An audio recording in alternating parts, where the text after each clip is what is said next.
बहुत ही बेहतरीन लाइन लिखी हुई है, आप उसको पढ़ोगे अगर तो ज़िंदगी में लोग बहुत परेशान होते हैं, बट इस चीज़ को अगर आप समझ लोगे कि विपत्ति जो भी आती है भगवान की भेजी हुई आती है, अतः उसे प्यार का प्रसाद समझें, तो आधी समस्याएं क्या पूरी समस्याएं ही ख़त्म हो जाएंगी। तो आगे आपको हम बताते हैं व्लॉग में कैसा रहता है। तो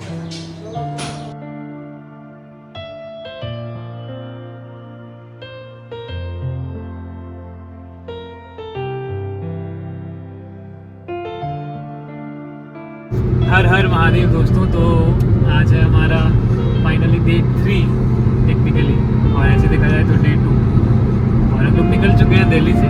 दिल्ली से कहाँ सवारी लेके जाती है आगे बताएंगे आपको। अभी का जो अनुभव था दिल्ली में वो बहुत ही दिव्य अनुभव था, क्योंकि एक ऐसे व्यक्ति, एक ऐसे पुरुष से अभी मुलाकात होते होते रह गई, बट उनकी जगह पे जाके जो ऊर्जा महसूस की वो बहुत ही अलग थी। और अभी हम लोग निकल चुके हैं रास्ते में अपनी मंजिल की तलाश में, नई मंजिल की तलाश में, जहाँ पे आज की रात का स्टे होने वाला है हमारा। और आप देख सकते हो कि रोड काफ़ी अच्छी है, बहुत प्यारा है। अभी हम लोग 3 दोस्त, 3 साथ ही 3 दूसरे फ्रेंड, जैसे ज़िंदगी ना मिलेगी दोबारा। और कौन सी मूवी थी वो? दिल चाहता है। दिल चाहता है, दिल चाहता है वाले सीन है, बिल्कुल वैसे ही फिलहाल।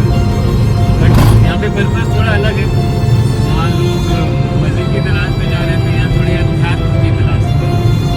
तो बने रहिए हमारे साथ इस ब्लॉग में, देखने के लिए कि आगे क्या क्या होता है।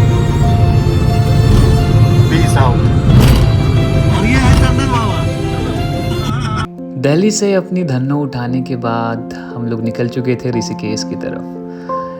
इस जर्नी में आपको मिलेगी रोड की फुल ट्विस्ट और टर्न की डिटेल्स, कुछ अमेजिंग स्टॉप्स और ऑफ कोर्स कुछ ट्रैवल टिप्स जो आपको बहुत काम आएंगी। चलिए निकलते हैं ऋषिकेश की इस खूबसूरत जर्नी में। Let's go.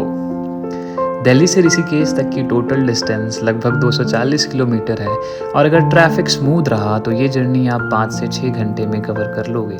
और जिस स्पीड से हम चल रहे हैं हमें लगता है हम इससे पहले ही कवर कर लेंगे। थोड़ी दूर चलने के बाद हमें भी भूख लग गई थी, और गाड़ी को दोनों की भूख मिटाने के लिए हम लोग रुक चुके थे एक पेट्रोल पंप पे, जहाँ पे हमने भी कुछ खाया और ऑफ कोर्स गाड़ी को बहुत सारा खिलाया। पेट्रोल खिलाया नहीं, पिलाया। अब फाइनली हमारी और गाड़ी दोनों की भूख मिट गई थी।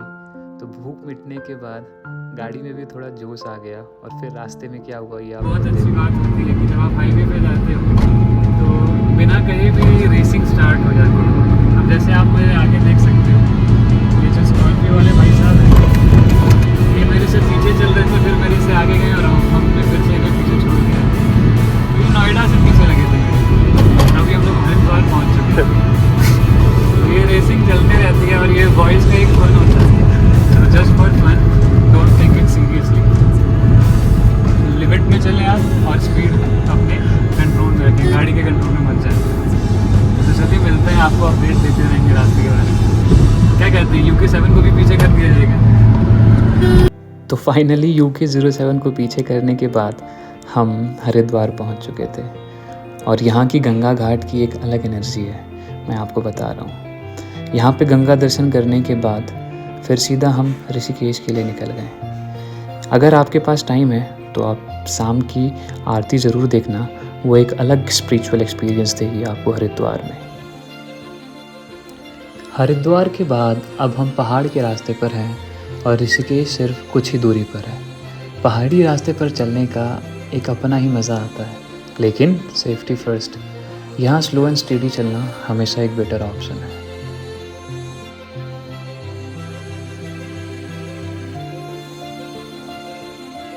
तो गाइस फिर हम फाइनली पहुंच गए ऋषिकेश, और ऋषिकेश आपको पता ही है, यहाँ पे आपको मिलेंगे आइकॉनिक ब्रिजेस, लक्ष्मण झूला, राम झूला जैसे ब्रिज, और यहाँ की बात तो अलग ही है। तो ऋषिकेश पहुँचने के बाद हमने फिर खाया रात का डिनर, जो कि हमारे लिए ऑलरेडी अवेलेबल करा दिया गया था वहाँ पे गीता भवन में। और गीता भवन की कहानी ये उन्हीं भैया जी से जुड़ी है जिन्होंने हमारे रहने का भी प्रबंध करा दिया था, जहाँ हम गाज़ियाबाद में जिस मंदिर में रुके थे।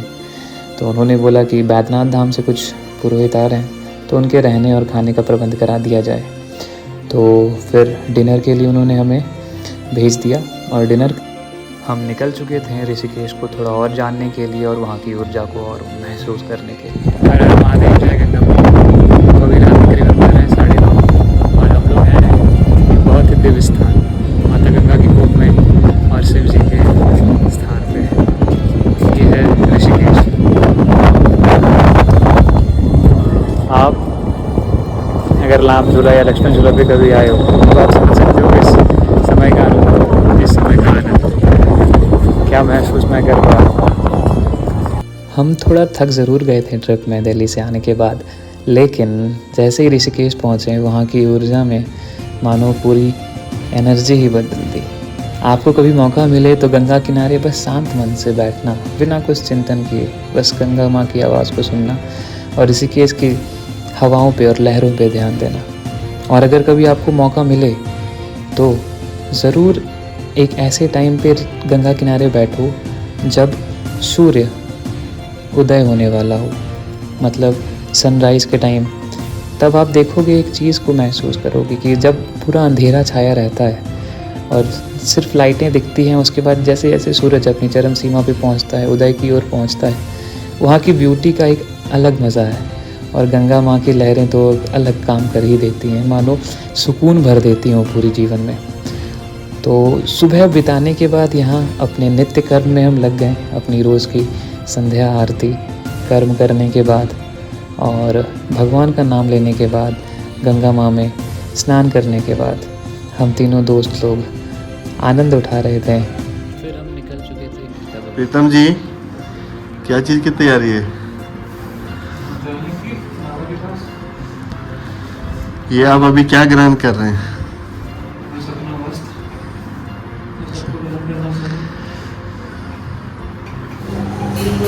तो अपना वस्त्र पहनने के बाद और अपनी वेशभूषा में आने के बाद हम तीनों दोस्त पहुंच चुके थे ब्रेकफास्ट के लिए, और ब्रेकफास्ट का भी इंतज़ाम इन्होंने करा दिया था।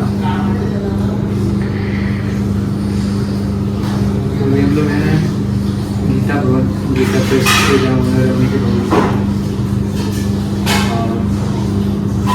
इसको आगे हम बताएंगे। तो सुबह का स्वादिष्ट ब्रेकफास्ट ग्रहण करने के बाद हम रूम में पहुंच गए थे, जहां पे बहुत सारी ज्ञान की बातें थी। उनकी अगर आप दीवारों पे जाओगे तो हर एक दीवार पे कुछ चीज़ें लिखी हैं जो आपको सतमार्ग, संन्यास और आध्यात्म और दिखाएं तो हर एक दीवार पे आपको दिख जाएंगी ये सारी चीज़ें लिखी हुई। और ये ऐसी चीज़ें पूरे आश्रम में चारों तरफ आपको दिखेंगी। आगे की तरफ भी और पीछे की तरफ भी। और बहुत ही सुंदर, बहुत ही बेहतरीन लाइन लिखी हुई है। आप इसको पढ़ोगे अगर तो ज़िंदगी में लोग बहुत परेशान होते हैं, बट इस चीज़ को अगर आप समझ लोगे कि विपत्ति जो भी आती है भगवान की भेजी हुई आती है, अतः उसे प्यार का प्रसाद समझे, तो आधी समस्याएं क्या पूरी समस्याएं ही ख़त्म हो जाएंगी। तो आगे आपको हम बताते हैं व्लॉग में कैसा रहता है। तो जो ऋषिकेश का अनुभव था वो बहुत ही बेहतरीन अनुभव था। मंदिर से लेकर दीवारों तक आज यहाँ का व्यू देख सकते हो आप, मॉर्निंग व्यू, पहाड़ों के बीच, गंगा किनारे, ये गीता आश्रम है। और यहाँ का जो माहौल है बहुत ही शांत। फिर हम निकल गए पुस्तक संग्रह की ओर, जहाँ से हमें कुछ पुस्तकें लेनी थी जो गुरुजी ने बताई थी।